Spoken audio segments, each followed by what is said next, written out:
개인 양육을 어떻게 할까입니다.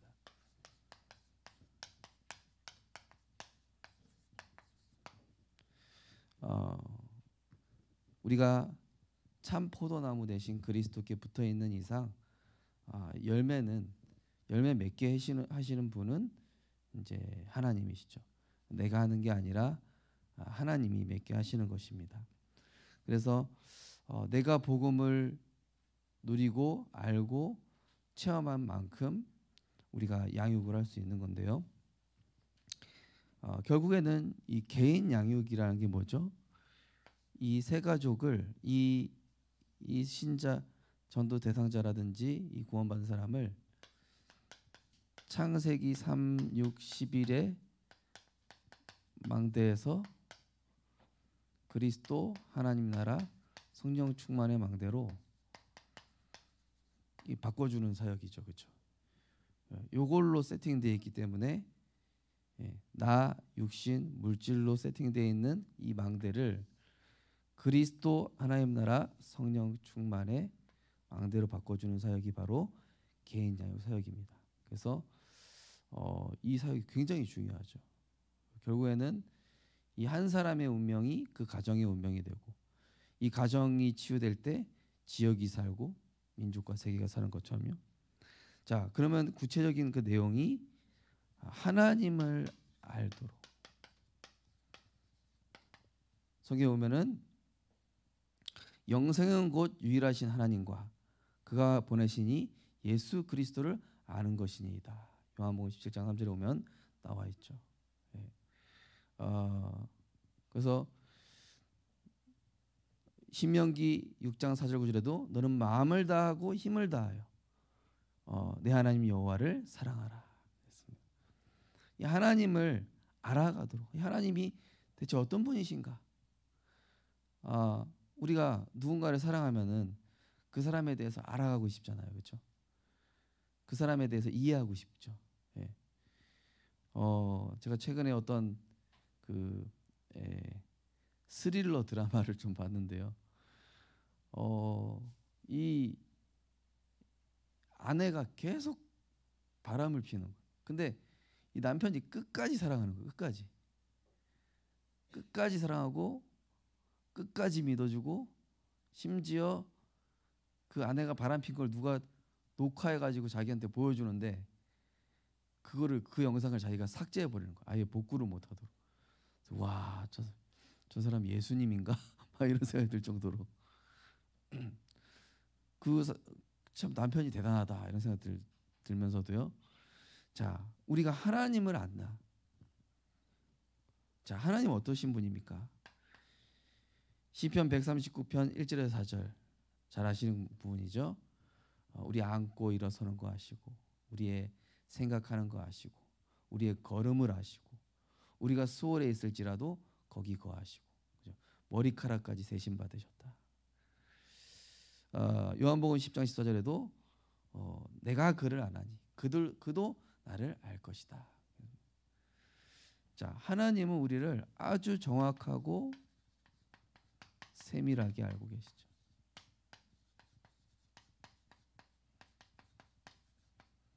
숨길 수 없습니다, 하나님께는. 그죠? 그러면서 우리를 잘 아시지만은 사랑이라는 조건으로 우리를 바라보고 있습니다. 자, 조건. 근데 이 사랑도 세상에 비교할 수 없는 사랑이잖아요. 부모와 자식 간의 사랑, 또 형제와 형제 간의 사랑, 필로스, 그죠? 연인과의 사랑. 근데 하나님과의 사랑은 성경에 뭐라고 했습니까? 아가페 사랑이라고 했죠. 아무 조건 없는 무조건적 사랑. 네. 저는 요즘 그 말씀 줘요.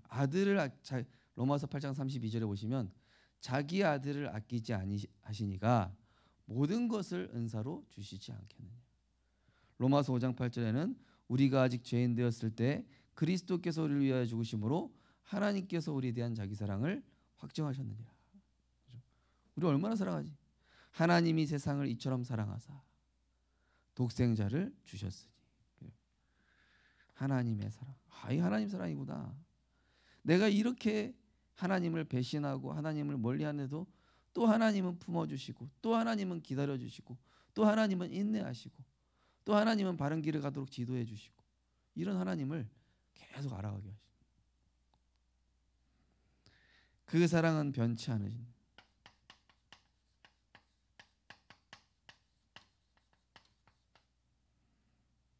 이사야 40장 8절. 푸른 마르고 꽃은 시드나 우리 하나님의 말씀은 영원히 서리라 하라. 변함없는 하나님의 말씀, 변치 않는 하나님의 말씀. 그래서 그 동방박사 세 사람이 황금, 유향, 모략을 아기 예수님 오셨을 때 바치잖아요. 거기서 황금의 의미가 그거예요. 변함없으신 하나님의 사랑. 금이 변함이 없고, 세월이 변화도 금 안 바뀌잖아요, 그죠? 그 금이 바로 하나님의 변하지 않는 사랑을 뜻하는 겁니다. 자, 하나님의 은혜와 그 사랑과 하나님의 그 놀라운 높이와 이걸 알아가게 해야 돼. 이 세 가족이, 그죠? 그리고 모든 인간과 함께 하신다. 특히 성도와 함께 하신다.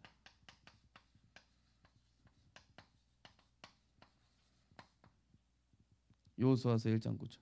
내가 모세와 함께 있었던 것 같이 너와 함께 하겠다. 어떤 경우에도 함께. 절망 속에 있던 상계, 모든 사람이 나를 등 돌렸어도 그때도 하나님 나와 함께. 누구도 나를 도와줄 수 없는 상황 속에 있다 할지라도 그래도 나와 함께. 내가 사망의 음침한 골짜기에 다닐지라 할지라도 나와 함께 하실 것은, 그죠?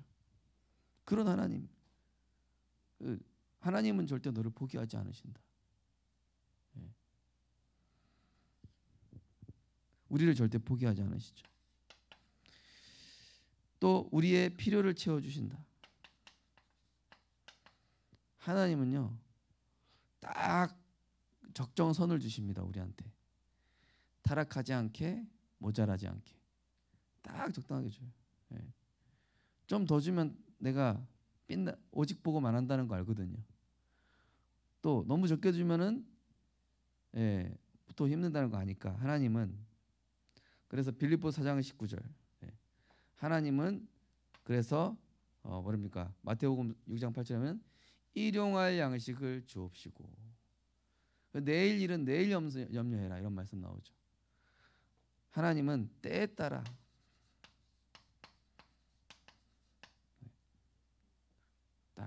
하나님, 나는 왜 지금 없으니까? 없어야 될 시간표니까. 하나님, 나에게 왜 이런 권력을 주셨습니까? 이걸로 세계 복음을 하라고. 하나님이 딱 정해놓으신 그 시간표에 따라 주시는 것이죠. 여섯 번째로, 하나님은 성도를 인도하신다. 우리의 삶을 인도하시죠. 그냥 인도하시는 것이 아니라 그리스도 예수의 날까지, 빌립보서 2장 13절 보니까 자기 소원을 두고 하나님의 소원을 세계 복음화로 가도록 인도하시는. 너무 감사하죠. 세상이 얻을 수 없는 평안을 주신다. 세상이 줄 수 없는 평안. 이 평안은 모든 지각에 뛰어난 하나님의 평강. 세상이 줄 수 없는 평안을 너희에게 끼치노니. 그래서 우리 주일날 인사드립니다. 평안하십시오. 뭡니까? 당신은 주 안에 있는 평안 속에 있습니다. 걱정할 게 없습니다. 이 뜻이에요. 다른 말로. 그래서 유대인들은 인사할 때 샬롬, 샬롬의 뜻이 뭐죠? 평안하십시오.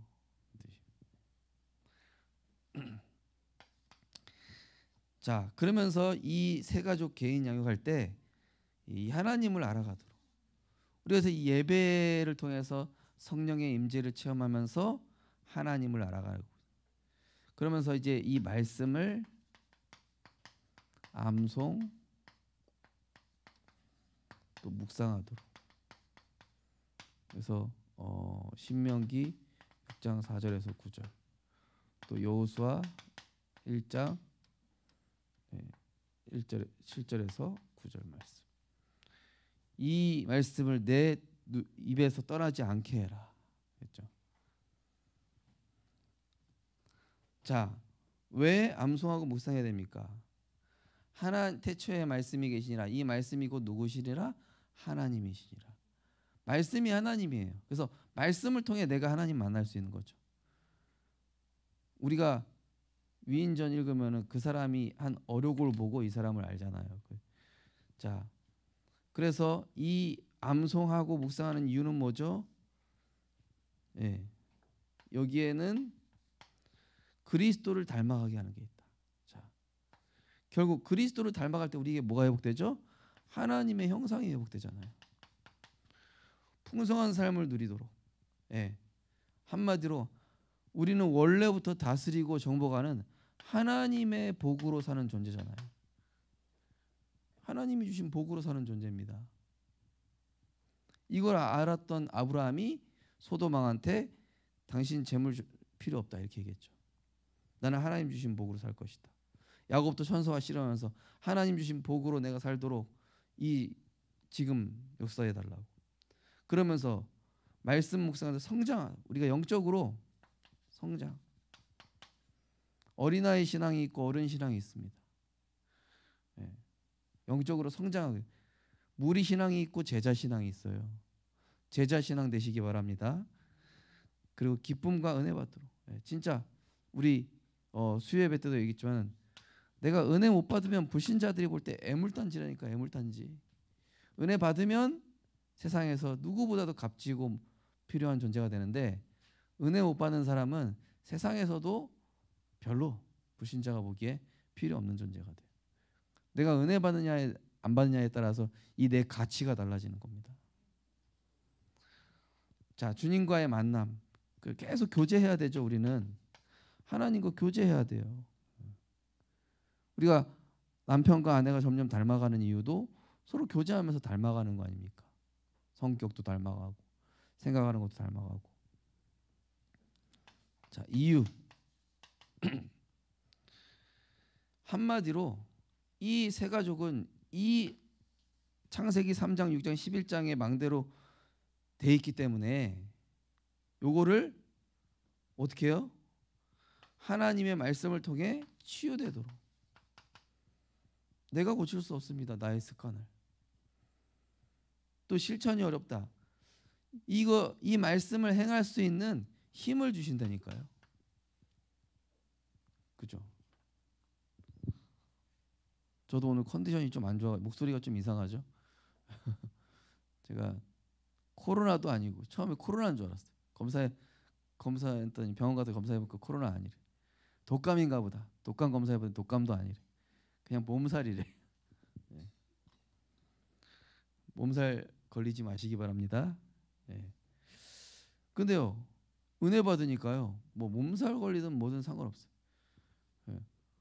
어제 사실은 제가 되게 힘들어요. 38.5도까지 올라가서 너무 힘들었는데, 그러고도 이제 사역 4군데 이렇게 쭉 돌았거든요. 네. 근데 그건 제 힘이란 게 아니죠. 하나님이 힘 주셔서 할 수 있던 거죠. 그 은혜 받으면 다 된다니까요. 실천하면 그 효과가 크므로. 한마디로 증인된다는 얘기죠. 하나님 우리 증인되게 하시는. 자, 이 말씀 암송 묵상 중요성. 이게요, 아이들 때 성경 말씀 들어가고 은혜 받았다 평생 갑니다. 이게요, 영원히 간다니까요. 자, 결국 남는 것은 이것의 중요성. 영원한 것은 주의 말씀이기 때문에. 자, 영원한 것. 그리고 이거는 여기는 안 나와있지만 사단을 이기는 무기란 말이에요. 말씀을 말할 때 심령이 살아나기 때문에. 한마디로 내 영적 상태가 말씀이 내 생명 속에 하나님의 형상 속에 들어갈 때 소성케 되는 겁니다. 그래서 복잡한 생각이 있을 때는요, 뭐 음악 듣고 하는 거 좋지만은 어떤 랩런트 그래요. 목사님 제가 불면증 있을 때 어제 그랬어요. 찬송가 10곡 부르고 잤더니 너무 꿀잠 잤다는 거 자기가. 이 랩런트가 찬송가 속에는 하나님의 언약 담겨 있죠. 복음의 내용 담겨 있죠. 이 렘넌트 가 체험하고 나서 너무 기뻐하는 거 있죠. 자기 늘 불면증이 힘들어요. 생각이 많아지니까. 근데 어둠의 빛이 들어가죠. 무기력의 생명의 능력이 들어가죠. 그리스도의 말씀이 들어가니까. 그러면서 항상 소유해야 되는 말씀. 네.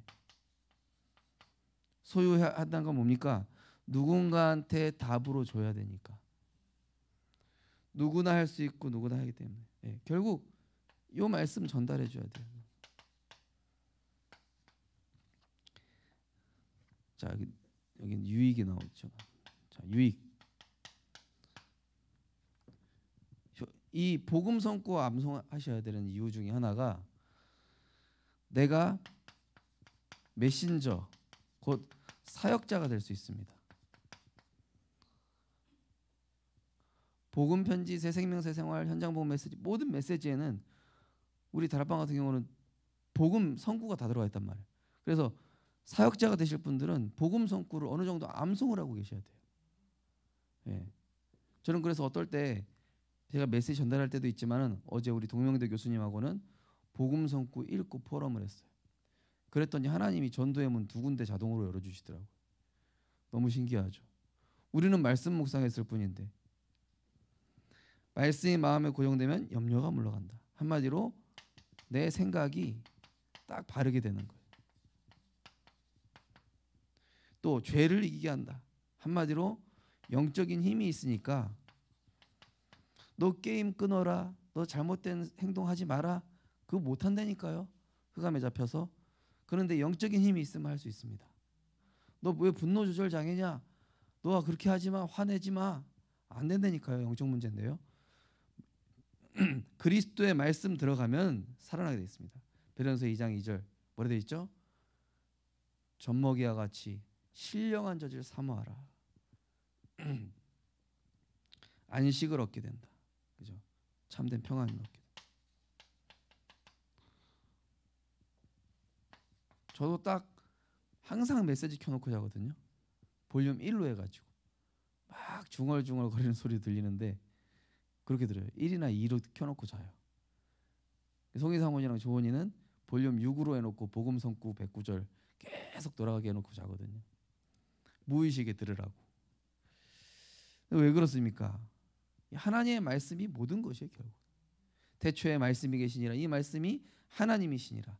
그 안에 생명이 있었으니 사람들을 비추는 빛이고 말씀으로 말미암아 모든 만물이 이루어졌다. 이렇게 나옵니다. 말씀.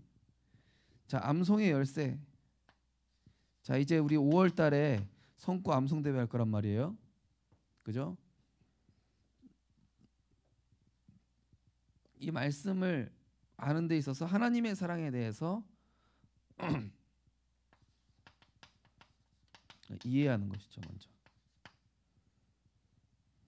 이해하고 그 성경 읽으시면서 은혜 받아야 돼요. 은혜 받아. 내용을 읽으면서 아 그렇구나. 야, 이 출애굽기 이제 수요 예배 들어갔단 말이에요. 아, 하나님이 이스라엘 백성 이대로 하면 완전히 무너져 버리니까 하나님이 일부러 핍박받게 해서 빠져나오게 하시는구나. 하나님 사랑이 알고 보면 깨달아지는. 은혜는 카리스 헬라어로 깨달음이란 뜻이에요. 깨닫기만 해도 치유 일어나는 줄 믿습니다. 마지막으로 주의 지시를 받게 된다. 하나님의 미션이 발견됩니다. 내가 할 일이 보이는 거예요. 내가 할 일과 방향에 대한 분명한 이유와 목적이 생기죠. 이 사울이 바울 되기 전까지는 자기의 방향과 이유가 목적이 뭐였습니까? 바리새인 중에서 탑되는 거. 그 다음에 권력 가지고 가이사랑 자주 소통하고 그러면서 이단들 완전 때려잡는 거. 근데 복음 깨닫더니 뭐라 그럽니까? 나는 내 악함만 자랑하고 그리스도만 높이는. 그리고 전 세계 복음화. 예.